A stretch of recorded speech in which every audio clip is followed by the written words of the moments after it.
मंगलम भगवान वीरो मंगलम गौतमो गणी मंगलम कुंद कुंदार्यो जैन धर्मोस्तु मंगलम सर्वमंगल मांगल्यम सर्वकल्याणकारकम प्रधानम सर्वधर्माणां जैनम जयतु शासनम। मैं नमो तीर्थनायक को, नमो ओंकार वाणी को, नमो उन कुंद प्रभु को जिन्होंने ओंकार धारण की। अहो उपकार जिनवर का, कुंद का दिव्य वाणी का, जिन कुंद ध्वनि दाता उन कहान स्वामी का। चिदानंदेक रूपाए जिनाए परमात्मने, परमात्म प्रकाशाय नित्यं सिद्धात्मने नमः। परमात्म प्रकाश नाम का योगेंद्र देवाचार्य रचित यह परम अध्यात्म स्वरूप जो ग्रंथ है, इसकी पहली गाथा में आचार्य देव कहते हैं कि मैं सिद्धों को नमस्कार करके परमात्म प्रकाश कहूँगा। तो इसकी टीका जो ब्रह्मदेव सूरी ने की और उसका हिंदी अनुवाद और उसमें भावार्थ भरा पंडित दौलत राम जी ने, तो उसकी चर्चा पूज्य गुरुदेव श्री के प्रवचन के माध्यम से अपन सुन रहे हैं।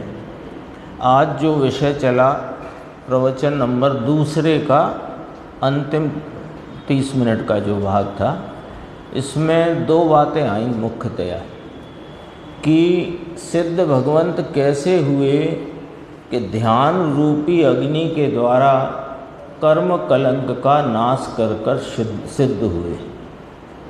तो ध्यान किसे कहते हैं? जिसके द्वारा कर्म कलंक का नाश होता है। और कर्म कलंक क्या है और उसका नाश करने का जो कथन किया गया, वो कथन का क्या प्रकार है। तीन बातें आई। ध्यान किसे कहते हैं कि जिससे कर्म कलंक का नाश होता है, और कर्म कलंक क्या है। और कर्म कलंक जो कहे द्रव्य कर्म भाव कर्म, यानी एक जीव की परिणति में होता मलिन परिणाम और द्रव्य कर्म जड़, तो इनका नाश आत्मा करता है, ऐसा जो कथन है, तो वो कथन का क्या प्रकार है। तीन बातें आई, अपन देखते हैं। देखो, जहाँ से व्याख्यान आज गुरुदेव श्री का प्रवचन शुरू हुआ वहीं से देखना।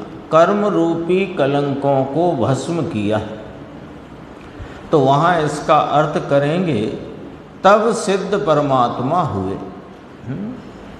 परमात्मा सब आत्मा स्वरूप से सिद्ध ही है, पर परिणति में, व्यक्तता में, प्रगटता में सिद्धत्व नहीं है।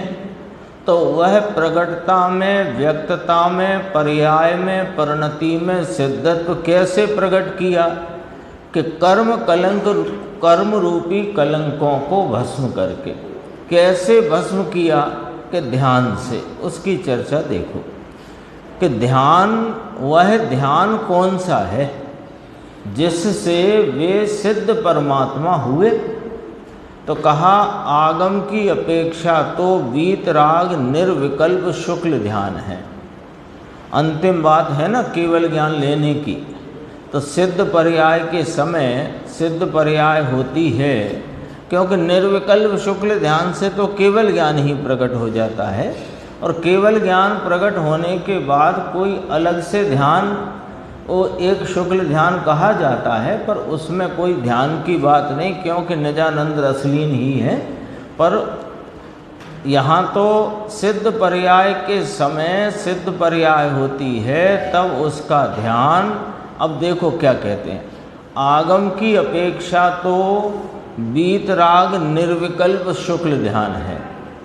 विकल्प यानी भेद बिना का निर्विकल्प, तो भेद बिना का निर्विकल्प त्रिकाली भगवान को ध्यान में लेकर, ध्यान का विषय बनाकर वीतरागी निर्विकल्प ध्यान, वह शुक्ल ध्यान उससे सिद्ध हुए। ये आगम की व्याख्या। अब अध्यात्म की अपेक्षा क्या है वो ध्यान, कि वीतराग निर्विकल्प रूपातीत ध्यान है। तो रूपातीत का अर्थ यहाँ अध्यात्म में क्या लेना, कि अंदर कहेंगे कि सिद्ध भगवान का ध्यान वह रूपातीत है। 4 ध्यान की चर्चा आज भी आई थी, अपन ने भी की थी, है ना। पदस्थ, पिंडस्थ, रूपस्थ और रूपातीत 4 प्रकार के ध्यान हैं। पदस्थ माने वो जो 5 पद हैं, उन 5 पद रूपता से परिणमने वाला जो त्रिकाली ज्ञायक भाव है, उसका ध्यान। तो उसमें उपचार किया 5 पद पर, और ध्यान है आत्मा का। ऐसे ही पिंडस्थ में कहा कि ये देह देवल में रहा, तो देह प्रमाण आत्मा, जिसका स्वयं विस्तार देह प्रमाण है। तो किसका विस्तार देह प्रमाण है? आत्मा का। तो ध्यान आत्मा का, इसमें उपचार देह के पिंड पर किया, तो पिंडस्थ कहा उसे। ऐसे रूपस्थ में अरिहंत भगवान का ध्यान, तो अरिहंत के द्रव्य गुण पर्याय, अरिहंत का द्रव्य, अरिहंत के गुण और उनकी पर्याय जैसी व्यक्त प्रकट है, ऐसा मेरा स्वरूप है, ऐसा रूपस्थ ध्यान। और रूपातीत नाम सिद्ध भगवान का ध्यान, उसको रूपातीत कहा, क्योंकि सिद्ध भगवान पूर्ण अरूपी अमूर्तिक भाव को प्राप्त हुए हैं, तो उसको रूपातीत कहा। अब जरा यहाँ रूपातीत का अर्थ अध्यात्म में क्या आया वो देखो, कि सिद्ध भगवान का ध्यान वह रूपातीत। तो सिद्ध माने क्या, कि स्वयं त्रिकाली वह सिद्ध, स्वयं सिद्ध अर्थात स्वयं त्रिकाली, उसका ध्यान, इसका नाम रूपातीत ध्यान। और ये रूपातीत वीतराग निर्विकल्प ध्यान है, इससे सिद्धत्व की प्राप्ति होती है। ये ध्यान की व्याख्या करी, और थोड़ी देखेंगे अपन आगे।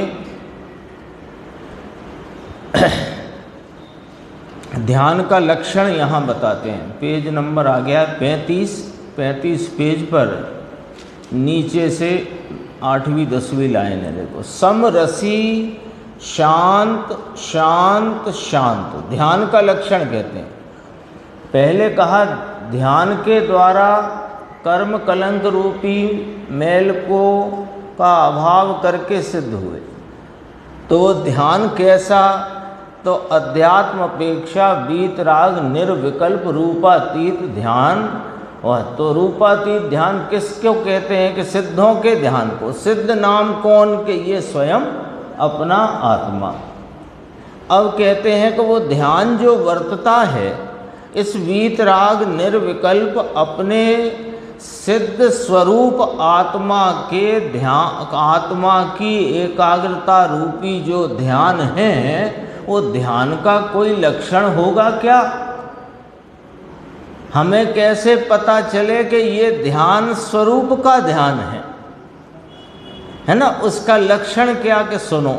समरसी शांत शांत शांत, ऐसे सुख रस का आस्वाद, ऐसे अतीन्द्रिय आनंद का वेदन, अतीन्द्रिय आनंद का स्वाद, वही जिसका स्वरूप है। हम शक्कर खाते हैं तो मालूम तो पड़े कि हम शक्कर खा रहे हैं, तो कोई लक्षण तो होगा। शक्कर के सेवन करने का कोई लक्षण तो होगा कि हाँ है ना। मिठास मिठास मिठास का स्वाद आए तो समझो कि शक्कर ही खा रहे हैं, है ना। तो यहाँ कहते हैं कि जो परिणति में अतीन्द्रिय आनंद का वेदन, अतीन्द्रिय आनंद का स्वाद, वही जिसका स्वरूप है, अतीन्द्रिय आनंद की स्वाद रूपता ही जिसका स्वरूप है, वो ध्यान का लक्षण जानना चाहिए। व्याख्या देखो ज्ञानी धर्मात्माओं की, आचार्य भगवंतों की कितनी विशद, सरल और स्पष्ट है। ध्यान ध्यान कहना किसे, ध्यान के संबंध में बहुत भ्रांतियां हैं इस जगत में, है ना। योग में चले जाओ, उनका ध्यान कुछ और है। कोई किसी का ध्यान करा के ध्यान कहता है, अरे ये ध्यान तो इसने अनादि से किया ही है। परलक्षी ज्ञान की वर्तती हुई जो परिणति है, वो एक विषय में लग गई, उसका नाम ही ध्यान है। पर वो ध्यान आनंद रूप नहीं, उसका फल अतीन्द्रिय आनंद, अनंत आनंद नहीं, तो वो ध्यान नहीं, वो ध्यान नहीं। और उसे सच कहें तो जिनागम की भाषा में बेध्यानी कहा है। बेध्यानी क्यों? कि अपने स्वरूप से बेखबर और पर वस्तुओं के, शरीर आदि के, अथवा कोई शब्द के, कोई आकार के, कोई प्रकार के को विषय बनाकर उसमें ज्ञान को टिका के रखता है और समझता है कि हम ध्यान करते हैं। ये ध्यान ही नहीं, ध्यान का लक्षण समझो। ध्यान के संबंध में बहुत भ्रांतियां हैं। अभी जैन अपने संप्रदाय में भी कुछ लोग हो गए हैं, वे भी ध्यान कराने लगे हैं, ध्यान शिविर लगाने लगे हैं। अरे ध्यान शिविर क्या लगाते हो? पहले गायक भगवान का ज्ञान होता है, और जिसका ज्ञान होता है उसकी प्रतीति होती है, और जिसकी आपरूप प्रतीति होती है उसका ध्यान होता है। किसका ध्यान कराते? अब हाँ, सम्यक चारित्र हुआ, लेकिन सम्यक चारित्र हुए किसको? किसको होगा सम्यक चारित्र? कि जिसने अपने स्वरूप का आलम्बन लेकर परिणति में अपने गायक भगवान के अतीन्द्रिय आनंद का आस्वादन करके उसमें आपरूपता की प्रतीति श्रद्धा की है, नाम सम्यक दर्शन ज्ञान प्रकट किया है, उसको होगा सम्यक चारित्र। अब जिसको मिथ्या तो बरतता है वो क्या ध्यान करेगा? वो तो आर्त ध्यान, रौद्र ध्यान रूपी ध्यान को धर्म ध्यान मानकर और भ्रांति को पुष्ट कर रहा है। देखो ध्यान का लक्षण क्या कहा आचार्य भगवान ने, है ना। टीकाकार भी आचार्य हैं, ब्रह्मदेव सूरी। अपन ने एक दिन बात की थी, उनका नाम था देव। ब्रह्मचर्य का बहुत रस था तो उनके नाम के आगे विशेषण लगाया ब्रह्म, तो ब्रह्मदेव, और सूरी नाम आचार्य, आचार्य ब्रह्मदेव सूरी। अमृतचंद्र सूरी कहो तो आचार्य हो गए वो, अमृतचंद्र सूरी नाम आचार्य, ये भी याद कर लो, सूरी नाम आचार्य। वो सूरी मंत्र चलता है ना, तो आचार्य के द्वारा। अब वहाँ कौन आचार्य है? वो सूरी मंत्र वाली व्यवस्था में प्रतिष्ठाचार्य, तो उसको प्रतिष्ठा सूरी कहते हैं, तो उनका वो सूरी मंत्र, वो याद आ गई बात। अपना विषय ये है, देखो वह थोता ध्यान लगाए और अस्ति मेरी क्या है इसकी खबर नहीं, ऐसा कहते हैं। वो कहता है ना रजनीश, विकल्प तोड़ डालना, विकल्प तोड़ डालो। अरे विकल्प तोड़े कहाँ? कैसे टूटेगा विकल्प? विकल्प तोड़ने के, विकल्प में उलझे हुए मानुष कहाँ टूटेगा विकल्प? विकल्प तोड़ दो, विकल्प तोड़ दो। फिर एक किसने नई पद्धति निकाली साइड में से, विकल्प घटाओ, घट घट के मिट जाएंगे। ये भी नहीं है पद्धति। बहुत सावधानी की जरूरत है जैन शासन के मर्म को समझने के लिए। देखो, विकल्प तोड़े कहाँ, किसे लक्ष्य में लेकर तोड़े कि अस्थि रूप से शुद्ध बुद्ध ये त्रिकाल है, उसकी श्रद्धा ज्ञान चारित्रमय परिणमन करने से विकल्प टूटकर निर्विकल्प शांति उसे होती है। ये ध्यान का लक्षण कहा और स्पष्टता आती है। देखो 36 पेज पे सबकी बात यहाँ स्पष्ट आ जाती है। गुरुदेव की व्याख्यान में, प्रवचन में, वो अपने को ख्याल में लेना है। देखो, ऐसा कहकर शुद्ध आत्मा ध्यान का विषय भी कहा और उसके आश्रय से हुआ दर्शन ज्ञान चारित्र, इन तीन रूप निर्विकल्प शांति कही, इसको समाधि कहा। आदि व्याधि उपाधि से रहित जो अपने स्वरूप को विषय बनाकर उपयोग की एकाग्रता का भाव, उसको समाधि कहते हैं।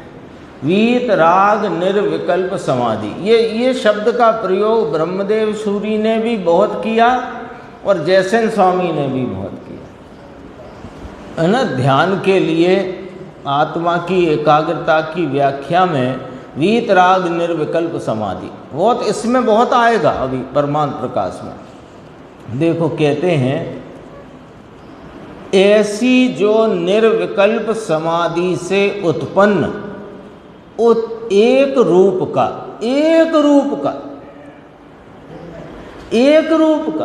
एक जैसा स्वाद है जिसका, आई बात ख्याल में आई।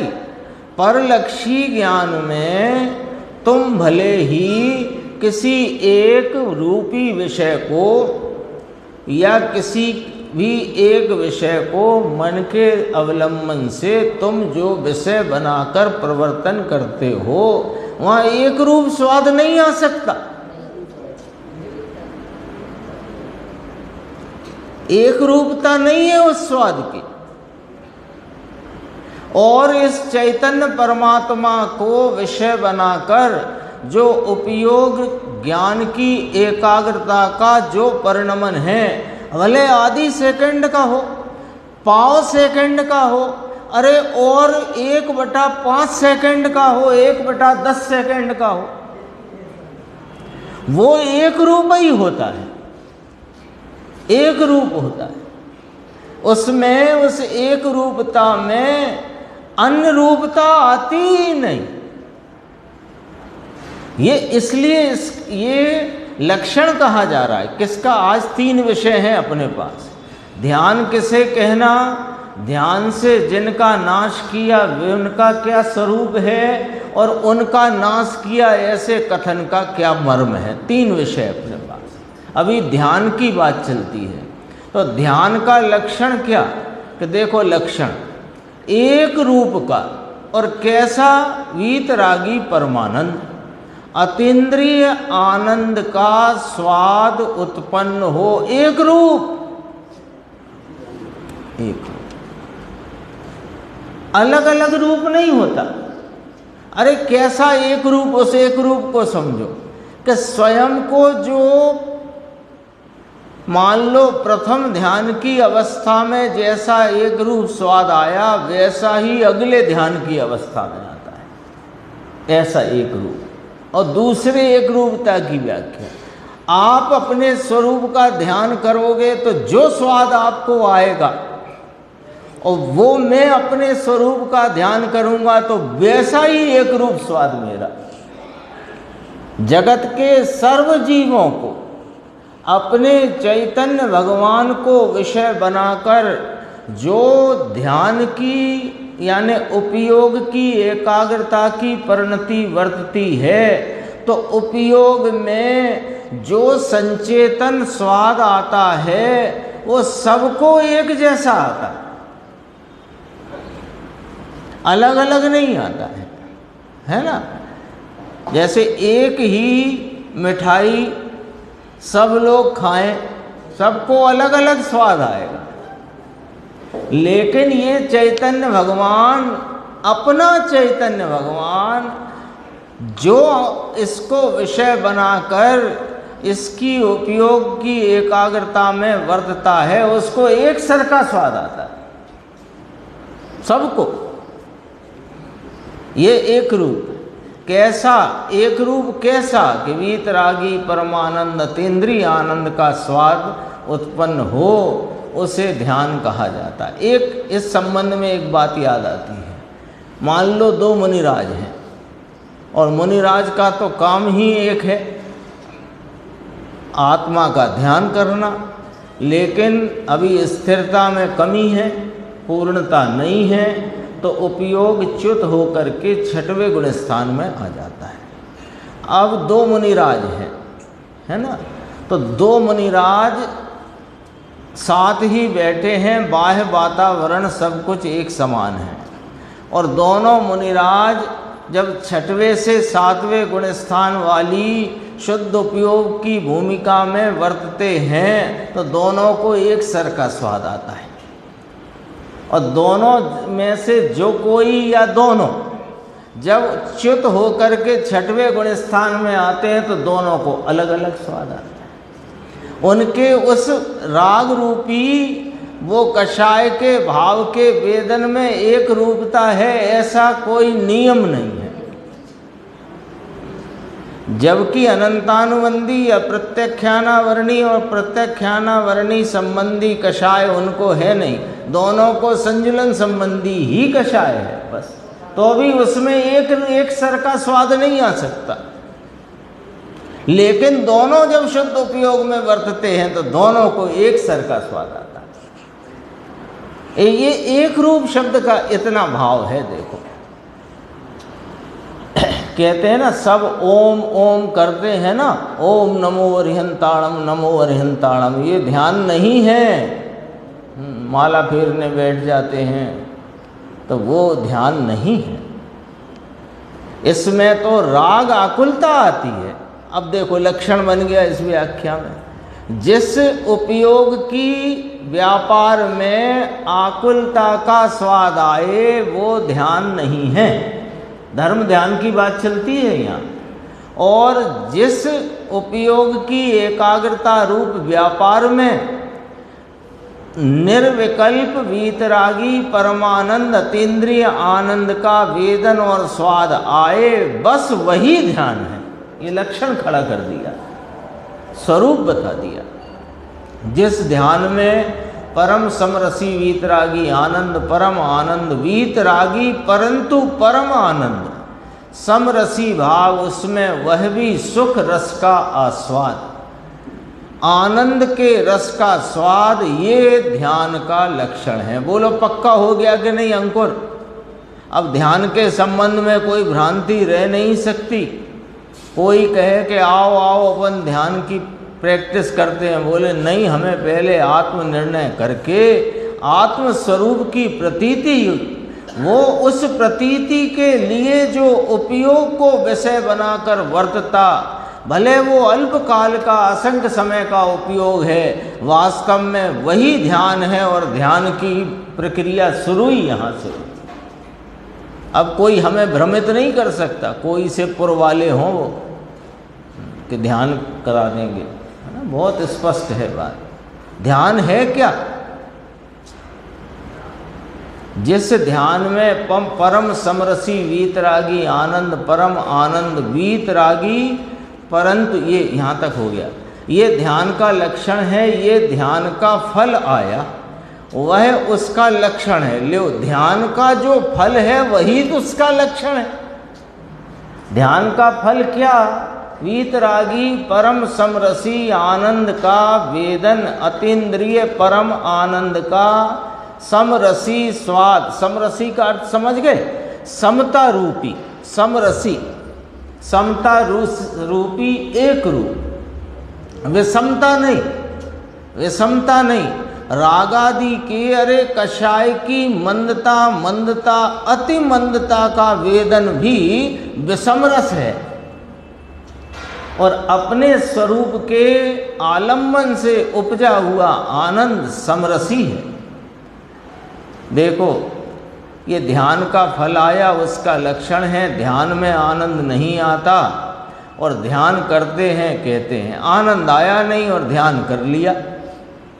आत्मा का ध्यान करते हैं हम तो, अपने गायक भगवान का ध्यान करते हैं, परंतु आनंद नहीं आता। अरे वह आत्मा का ध्यान नहीं है। सूक्ष्म बात है भाई, समझ में आया? वो आत्मा के नाम पर किसी अन्य का ध्यान है, क्योंकि आत्मा का ध्यान हो तो उसका फल आनंद ही आता है। अभी जो अपन ने देखा ना पदस्थ पिंडस्थ, तो पिंडस्थ है तो ये चिदकाय कहा इसको, देह में रहा हुआ, देह के विस्तार प्रमाण अपना चैतन्य भगवान ज्ञान स्वरूपी, जिसका ज्ञान दर्शन सुख आनंद चारित्र वीर आदि भाव इसके प्रदेश प्रदेश में व्याप्त है। ऐसा जो विकल्पात्मक ख्याल में लेकर ये सब भेदों को छोड़कर एक अभेद को लक्ष्य में ले, तब उसको पिंडस्थ ध्यान उपचार से कहने में आएगा। लेकिन जो इसमें ही रहे और उसका ही ध्यान करता रहे, चिदकाय चिदकाय चिदकाय, और आत्मा के प्रदेश भेद को जब अमृतचंद्र आचार्य ने परक्षेत्र कहा, आए थे स्यादवाद अधिकार में जो कलश, पर द्रव्य पर क्षेत्र पर काल पर भाव वाले, याद होंगे, अभी तो आए थे। उपाय उपेय अधिकार के पहले 47 शक्ति के पहले स्यादवाद अधिकार, उसमें कलश आए थे ना, 8 बोल आए पहले, 8 के 14 बने पशु वाले। अब तो याद आ गई होगी। वहाँ प्रदेश भेद उसे पर क्षेत्र कहा। तो पिंडस्थ ध्यान को ध्यान कब कहें कि जब वह इस देह में रहे चैतन्य भगवान का उस देह के लक्ष्य से आलम्बन लिया आत्मा का, और सर्व देह का भी लक्ष्य छोड़ा और आत्मा के प्रदेशों के विस्तार रूप भेद का भी लक्ष्य छोड़ा, तब उसका नाम पिंडस्थ ध्यान कहलाएगा। ऐसे ही रूपस्थ है, अरिहंत का ध्यान रूपस्थ ध्यान, पर अरिहंत के ही ध्यान में रहे और उनका लक्ष्य छोड़कर इस आत्मा का ध्यान न करे तो वह रूपस्थ ध्यान नहीं है। अब वो बात आई है ध्यान की, तो सब इसमें खुलासा आ गई है। और थोड़ा सा और है, देखो अब बात कहते हैं कि किसका नाश करते हैं, कि कर्म कलंक का, है ना। तो इसमें अपन संक्षेप में देख लेते हैं। कर्म 2 प्रकार के कहे, एक जड़ कर्म और एक अशुद्धता रूपी भाव कर्म। जीव की परिणति में अशुद्धता का परिणमन भाव कर्म और संयोग में वर्तता हुआ जड़ कर्म, द्रव्य कर्म कहो जड़ कर्म कहो। तो अशुद्धता के भाव कर्म का नाश अशुद्ध निश्चय न से कहने में आता है, और जड़ कर्म का नाश असद्भूत अनुपचार व्यवहार से कहने में आता है। ये इस गाथा टीका की नए पद्धति क्या है वो यहाँ पर आई। तो ये भाव कर्म माने रागादि विकार के नाश को अशुद्ध निश्चय नय से कहा, क्योंकि वह आत्मा की परिणति का भाव है, किंतु अशुद्ध है। तो अशुद्ध है तो वो अशुद्ध निश्चय नय से जीव ने राग आदि विकार का नाश किया, ऐसा कहने में आया। ये कौन से नय से कहा? अशुद्ध निश्चय नय से। अशुद्ध निश्चय नय से क्यों कहा? क्योंकि जीव की ही परिणति में वर्तने वाले राग आदि का अभाव हुआ। किससे? अपने स्वरूप की ध्यान रूपी परिणति के द्वारा। तो ध्यान रूपी परिणति के द्वारा जब परिणति में रहे अशुद्धता का नाश हुआ तो उसे अशुद्ध निश्चय नय से ध्यान के द्वारा भाव कर्म का नाश किया, ऐसा कहा। और जो जड़ कर्म का नाश हुआ, किया नहीं जीव ने, जीव करे कैसे परद्रव्य का परिणाम, तो हुआ। उस हुए नाश को, द्रव्य कर्म जड़ कर्म के नाश को असद्भूत अनुपचार व्यवहार से कहने में आया। 3 शब्द आ गए, असद्भूत, अनुपचरित और व्यवहार। व्यवहार क्यों कि इसने नाश नहीं किया, जीव ने जड़ कर्म का नाश नहीं किया, फिर भी कहा तो व्यवहार हो गया। है नहीं फिर भी कहना, ये व्यवहार हो गया। और असद्भूत क्यों कि वो जीव की सत्ता में ही नहीं, इसलिए असद्भूत हो गया। और अनुपचरित क्यों कि आकाश के समान क्षेत्र में नज़दीक में रहे हुए हैं, इसलिए अनुपचरित कहा। तो असद्भूत अनुपचार व्यवहार से कहने में आता है क्योंकि आत्मा की पर्याय में नहीं, इसलिए असद्भूत, परंतु अनुपचरित नाम नज़दीक में है। व्यवहार अर्थात परवस्तु है, निमित्त है, ये व्यवहार हो गया। परवस्तु का तो कर सकता नहीं, वह असद्भूत अनुपचार व्यवहार ने से उसका नाश किया, ऐसा कहने में आता है। किया नहीं, हुआ, पर है ना, इसलिए व्यवहार। अशुद्धता, अशुद्धता कौन सी, भाव कर्म की, तो उसको अशुद्ध निश्चय में लिया। और विकारी भाव अपने में ही है ना, इसलिए अशुद्ध निश्चय। और जड़ कर्म तो परवस्तु है, इसलिए व्यवहार हो गया। थोड़ा और अगले पेज पे देखो, फिर कहा शुद्ध निश्चय से। एक अशुद्ध निश्चय आ गया सामने, एक असद्भूत और अनुपचरित व्यवहार आया। अब कहते हैं शुद्ध निश्चय से क्या है कि शुद्ध निश्चय से तो जीव के बंध मोक्ष दोनों ही नहीं, त्रिकाली भगवान मोक्ष स्वरूप ही है, उसके बंध मोक्ष की पर्याय में त्रिकाली निश्चय न की अपेक्षा से उसमें है नहीं। बंध मोक्ष की जो एक समय वर्तती अवस्था है, उसमें ये त्रिकाली आया नहीं, आता नहीं। तो बंध मोक्ष तो पर्याय न की अपेक्षा से है। और आत्मा को, अब तीनों का इकट्ठा देखो, आत्मा को अशुद्ध भाव कर्म का बंध या उसका अभाव, वो अशुद्ध नय अर्थात पर्याय नय हुआ। जड़ कर्म का नाश, ये भी पर्याय नय है, लेकिन ये असद्भूत अनुपचरित व्यवहार, इस प्रकार से है ना, व्यवहार नय और वह भी असद्भूत, उसे इस प्रकार से कहने में आया है। इतना विषय अपना आज चला था, जिसकी चर्चा अपन ने गुरुदेव श्री ने बहुत स्पष्टता से आई, और भी आएगी।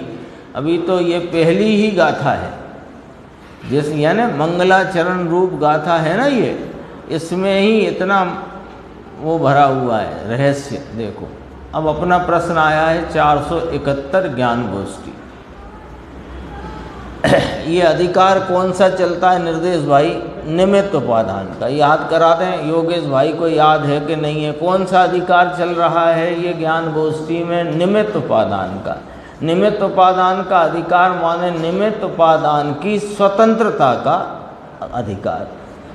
इसमें अब 471वें नंबर का जो प्रश्न आया है, इसमें पूछा है कि यह परमागम मंदिर आदि किसी जीव के किए बिना स्वयं ही बन गए हैं, तो जीव ने कुछ नहीं किया क्या?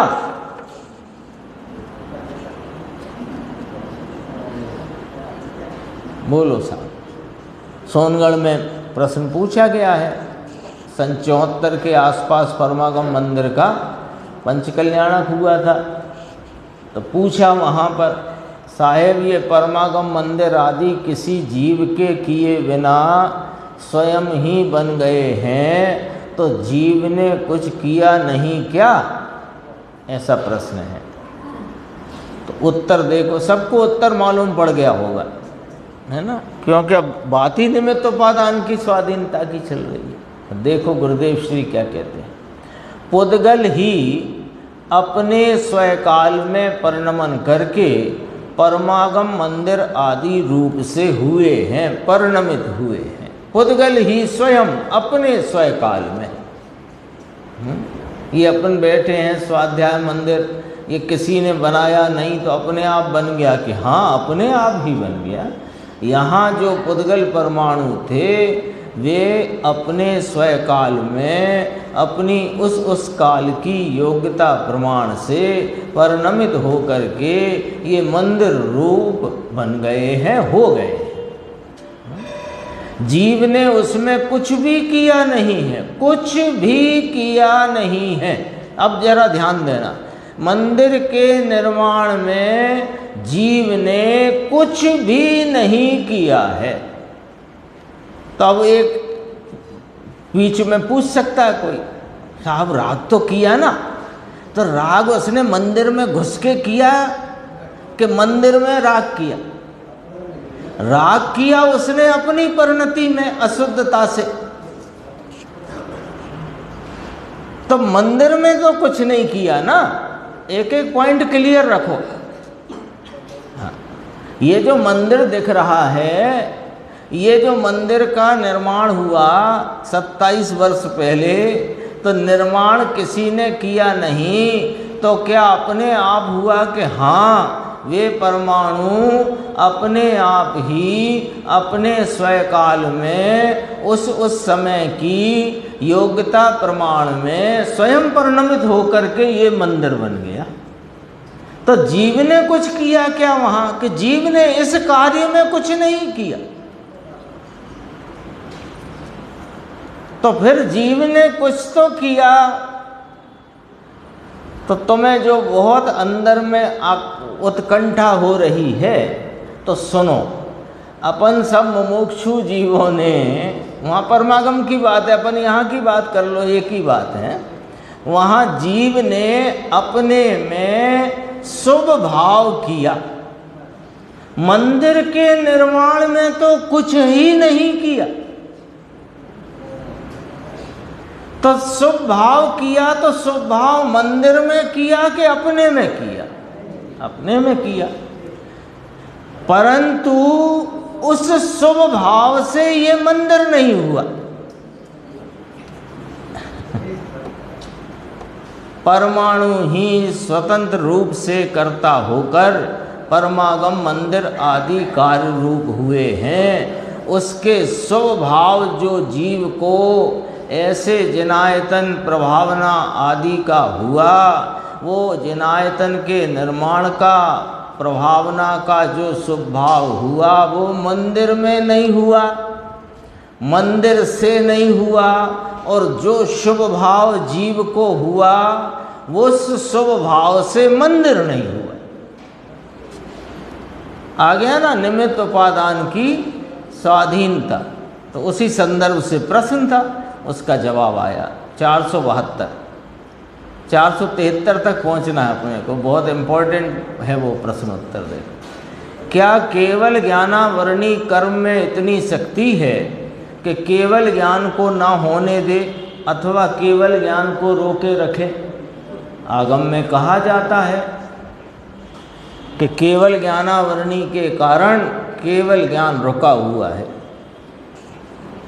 तो क्या पुद्गल रूप जो कर्म हैं, जड़ कर्म हैं, क्या उनमें इतनी शक्ति है कि जीव के केवल ज्ञान को रोक के रखे, होने ना दे?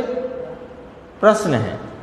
तो उत्तर है कि देखो भैया, कर्म तो आत्मा से भिन्न वस्तु है। ये गुरुदेव की शैली देखो उत्तर देने की। कहाँ से देते हैं उत्तर? कि जहाँ पहले तुम असलियत समझो, असलियत समझ जाओगे तो फिर तुम्हें स्वयं जवाब मिल जाएगा। कर्म आत्मा से भिन्न वस्तु है। केवल ज्ञान किस कहाँ परिणत होता है, किसको परिणत होता है कि आत्मा को, जीव को। केवल ज्ञान रूप भाव जीव को परिणमित होता है, और केवल ज्ञानावरणीय वो पुद्गल भाव है, पुद्गल द्रव्य है। तो पुद्गल द्रव्य का परिणाम पुद्गल द्रव्य में होता है, और आत्मा का परिणाम आत्मा में होता है। और दोनों भिन्न भिन्न वस्तु हैं।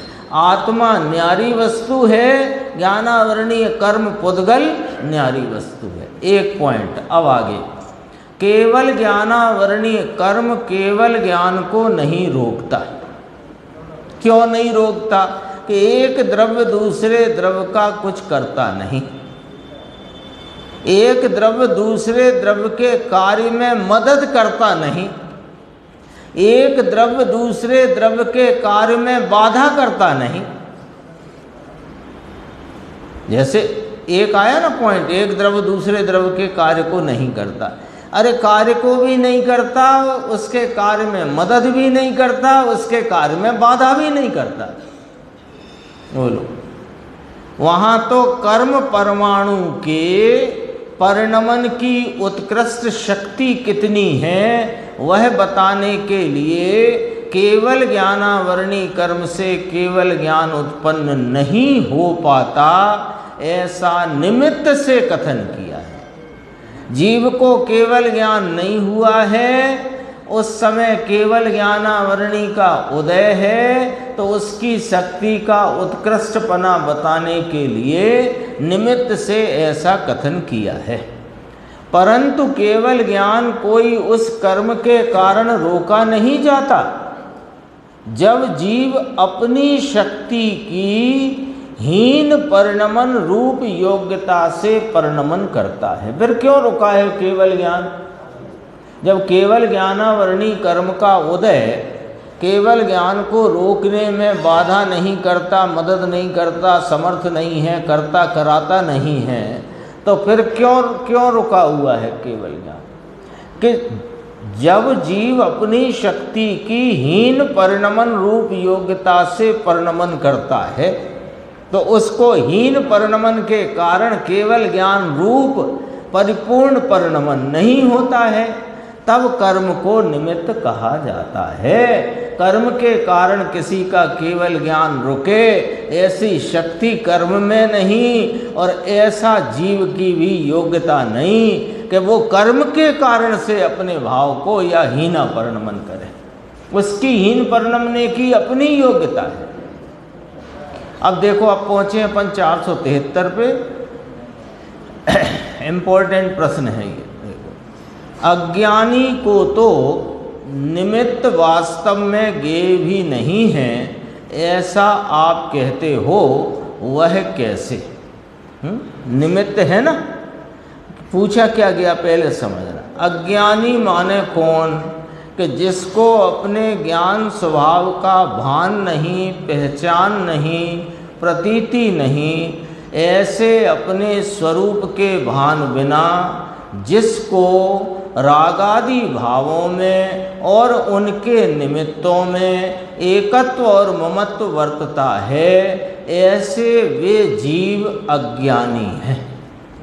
तो अज्ञानी की पहचान कि जो अपने ज्ञान स्वरूपी आत्मा का जिसको भान श्रद्धा नहीं है, अपितु जो रागादि भाव विकारी जो हैं उनमें एकत्व करता हुआ और उनके निमित्तों में ममत्व करता हुआ परिणमित है, वह अज्ञानी है। ठीक है? तो कहते हैं कि अज्ञानी को तो निमित्त वास्तव में ज्ञेय भी नहीं है, ऐसा आप कहते हो। आप कहते हो कि ये जो निमित्त हैं, रागादि भाव और उनके निमित्त दोनों ले लेना, तो वे निमित्त कहलाते हैं। जैसे जीव की परिणति में जो कुछ भी अज्ञान है अथवा कि रागादि भाव है, अज्ञानी है ना, तो अज्ञान है और रागादि भाव है, वो उसको उसके अज्ञान का निमित्त कहा, तो वो उसे ज्ञेय भी नहीं है। यानी अज्ञानी रागादि भाव का कर्ता है, ज्ञाता नहीं। ज्ञाता होए तो वे ज्ञेय कहलाए। ऐसा आप कहते हो तो वो समझाओ कैसे। सुनो, ज्ञान बिना ज्ञेय किसका, बहुत गंभीर न्याय है। ज्ञान बिना ज्ञेय किसका, जैसे लोकालोक तो सदा से है, किंतु जब केवल ज्ञान प्रकट हुआ तब लोकालोक ज्ञेय हुआ। लोकालोक तो ज्ञेय रूप से सदा ही है, कब नहीं है लोकालोक, सब सदैव है ना, अनादि अनंत रहने वाला है वो तो वो जो लोकालोक तो ज्ञेय है, पर ज्ञेय कब कहलाएगा कि केवल ज्ञान रूप परिणमन हो तो वह ज्ञेय कहलाए, यानी नैमित्तिक हो तो ज्ञेय स्वयं निमित्त होता है। जो ज्ञेय ज्ञान की जो व्यवस्था है, ये ज्ञेय ज्ञान रूपता की जो चर्चा है, जो कथन है, उसमें ज्ञेय निमित्त है, ज्ञान नैमित्तिक है ना। तो ज्ञेय ज्ञायक संबंध भी वास्तव में निमित्त नैमित्तिक संबंध ही है। तो अब पूछते हैं कि ज्ञान बिना ज्ञेय के, यहाँ तर्क रखा, ज्ञान बिना ज्ञेय किसका, जब जैसे कि लोकालोक तो सदा से है, किंतु जब केवल ज्ञान प्रकट हुआ तब लोकालोक ज्ञेय हुआ। केवल ज्ञान होने से पहले लोकालोक ज्ञेय नहीं था। बोलो, था क्या? मुनिराज हैं, श्रेणी आरोहण के काल में उनको लोकालोक ज्ञेय है, लेकिन जैसे ही पूर्ण वीतरागता होकर परिणति में केवल ज्ञान प्रकट हुआ तो लोकालोक ज्ञेय हो गया। तो लोकालोक ज्ञेय कब हुआ? कि जब केवल ज्ञान हुआ। तो केवल ज्ञान हो तब लोकालोक ज्ञेय कहलाता है। बात आ गई, लॉजिक आ गया समझ में। अब देखो, तो जब स्वाश्रय से केवल ज्ञान प्रकट होने पर लोकालोक ज्ञेय हुआ। अब ये तो था दृष्टांत, ये तो था दृष्टांत। अब सिद्धांत। उसी प्रकार निचली दशा में भी यद्यपि रागादि और निमित्त वास्तव में ज्ञेय ही है, वे ज्ञान तो है नहीं है। वे रागादि जैसे लोकालोक है, तो लोकालोक वास्तव में वो ज्ञान तो है नहीं है, वो तो ज्ञेय है। लेकिन ज्ञेय कहलाया कब? कि जब केवल ज्ञान हुआ तब। जब केवल ज्ञान रूप नैमित्तिक नहीं तो लोकालोक पर ज्ञेय पने का आरोप नहीं। ऐसे ही अब दृष्टांत हुआ। अब इधर आओ, निचली दशा माने छद्मस्त दशा में, और अज्ञानी की बात ली है यहाँ प्रश्न में भी। कहा कि रागादि और निमित्त वास्तव में ज्ञेय ही है, किंतु सचमुच में उन्हें ज्ञान का ज्ञेय तब कहा जाए जबकि मैं उन राग और निमित्तों से भिन्न हूँ। इस प्रकार स्वयं सन्मुख होकर आत्मा का ज्ञान प्रकट करे तथा राग और निमित्त को पर ज्ञेय रूप से यथार्थ जाने। लॉजिक आ गया स्पष्ट। देखो, रागादि और निमित्त कौन है? ज्ञान है कि ज्ञेय है? अभी अपन सामान्य बात करते हैं। रागादि विकारी भाव और उनके निमित्त आदि जो परद्रव्य हैं, वे ज्ञान है कि ज्ञेय हैं? पक्का? यानी एक तरीका इसको ऐसे समझ कि वे ज्ञान नहीं है। निर्देश भाई, वे ज्ञान नहीं है, तो वे ज्ञान नहीं है तो वे ज्ञेय हैं। ठीक है, एक ये भी तरीका है। अब उन्हें लिख दो यहाँ ज्ञेय वाले कॉलम में, और ज्ञान को लिख दो ज्ञान वाले कॉलम में।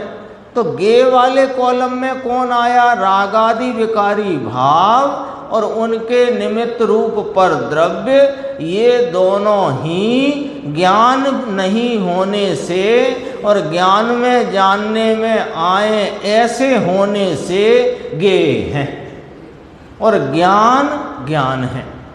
तो ये दो कॉलम अपने सामने हैं। अब ये तो सामान्य बात है। अब कहते हैं कि जो अपने को ज्ञान स्वरूप स्वीकार करे और अपने को इन उस दूसरे कॉलम वाले गेयों से भिन्न स्वीकार करे, उसके लिए गेय हैं। जो रागादि को ही अपना स्वरूप मानकर बैठा है, उसके लिए कैसे होंगे वे गेय?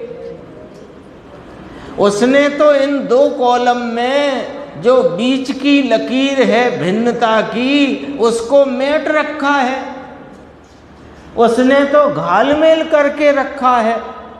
कहता तो है मैं जानने वाला हूँ, लेकिन मानता है कि मैं राग रूप हूँ, परद्रव्य रूप हूँ। अपने को राग रूप मानता है, इस देह रूप मानता है और कहता है मैं जानने वाला हूँ। तो इसने क्या कर दिया यशवंत भाई? उसने ये दो कॉलम के बीच में जो भिन्नता की दीवार है, इस दीवार को अपने अज्ञान से मिटा दिया है। तो इसने ज्ञान के कॉलम वाले भाव को और गेय के कॉलम में जो रागादि विकारी भाव और परद्रव्य निमित्त रूप हैं, उन सब में घालमेल कर लिया।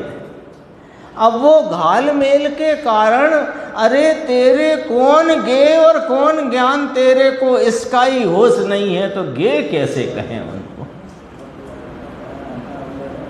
लॉजिक है, समझ में आया?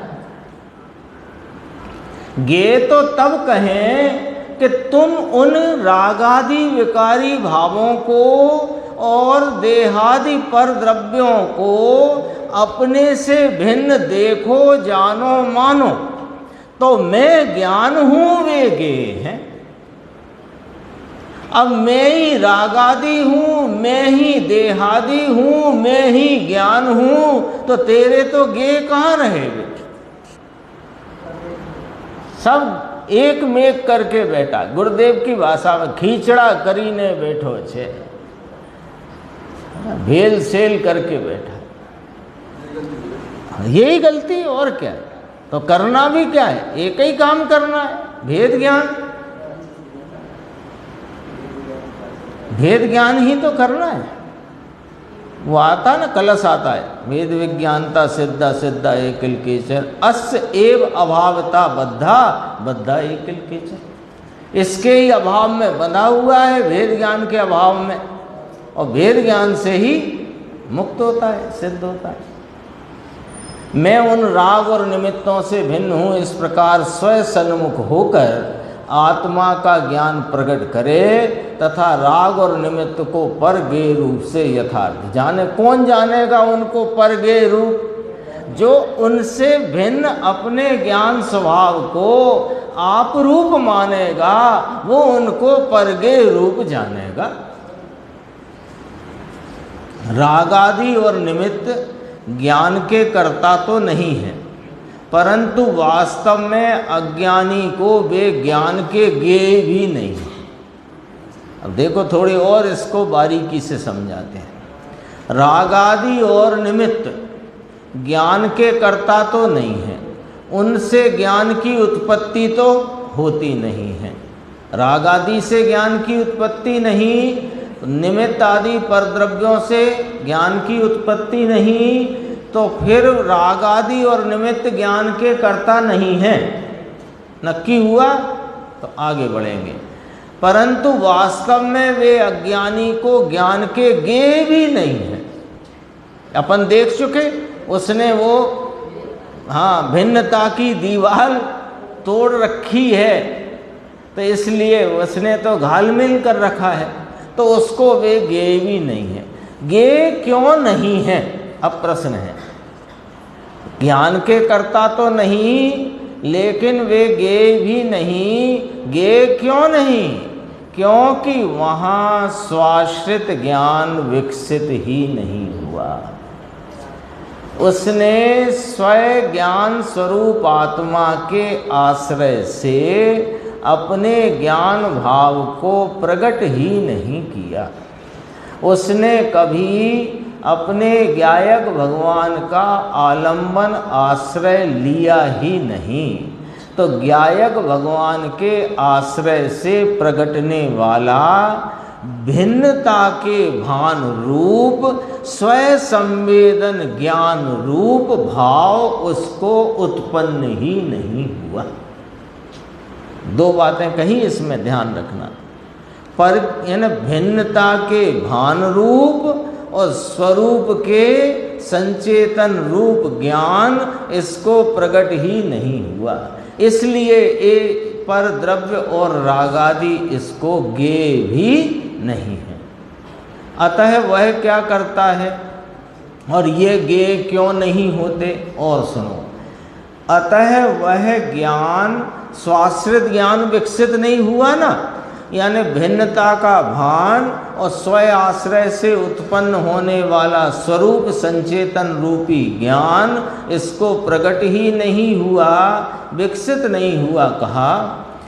तो इसलिए वह ज्ञान, कौन सा ज्ञान, पराश्रय पने में वर्तता हुआ स्वाश्रय से रहित ज्ञान राग में ही एकाकार रहने से, राग में ही एकाकार वर्त रहा है, स्वरूप से एकाकार पना उसको है नहीं, क्योंकि आश्रय ही नहीं लिया।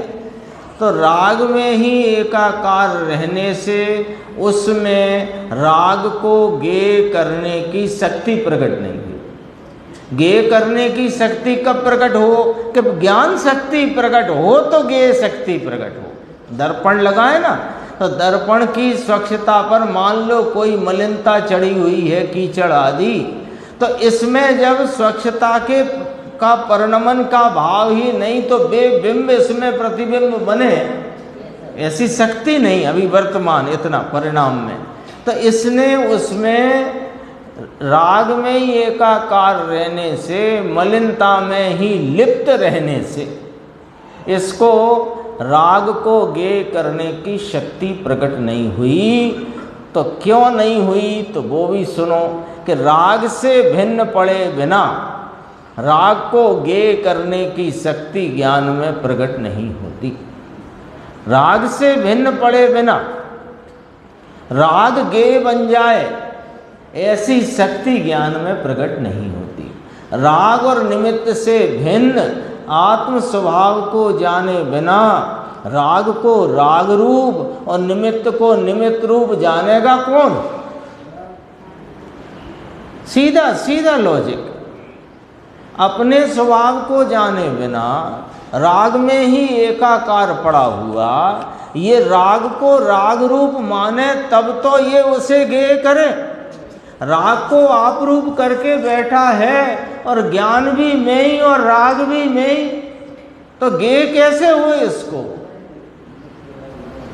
राग को राग रूप और निमित्त को निमित्त रूप जानेगा कौन? जानने वाला ज्ञान तो अपन सब जानने वाले हैं कि नहीं? अरे राग में एकाकार हैं तो भी हैं तो जानने वाले ही, अपना जाननपना कहीं चला नहीं गया है। तो इसलिए उस आधार से यहाँ पर कथन है, देखो, जानने वाला ज्ञान तो राग और निमित्त की रुचि में अटका पड़ा है। राग और निमित्त की रुचि टले बिना, लो अब पूरे जवाब का सार आता है। राग और निमित्त की रुचि टले बिना और आत्मा की तरफ रुचि किए बिना निमित्त और व्यवहार का सच्चा ज्ञान नहीं होता। तो करना क्या कि राग और निमित्त की रुचि से हटना और अपने ज्ञानानंद स्वभाव आत्मा की रुचि में आना, तब निमित्त और व्यवहार का सच्चा ज्ञान होगा। जब स्वयाश्रय से ज्ञान स्वभाव की प्रतीति करके ज्ञान स्वभाव को ही स्वयं किया, तब स्वयं पर प्रकाशक ज्ञान सामर्थ्य विकसित हुई। तो पहले स्वयं पर प्रकाशक ज्ञान नहीं था क्या? कल आ गई है चर्चा। तो स्वयं पर प्रकाशक ज्ञान तो है, पर उसमें स्वयं प्रकाशित होने पर भी लक्ष्य मात्र पर ही होने से इसको वह स्वयं स्वरूप आत्मा जानने में नहीं आ रहा, यानी ख्याल में नहीं आता है। तो स्वयं पर प्रकाशक ज्ञान सामर्थ्य विकसित हुई और निमित्त आदि भी उसके व्यवहार से गए हुए। यहाँ तक की चर्चा है, शेष चर्चा आगे की स्वर।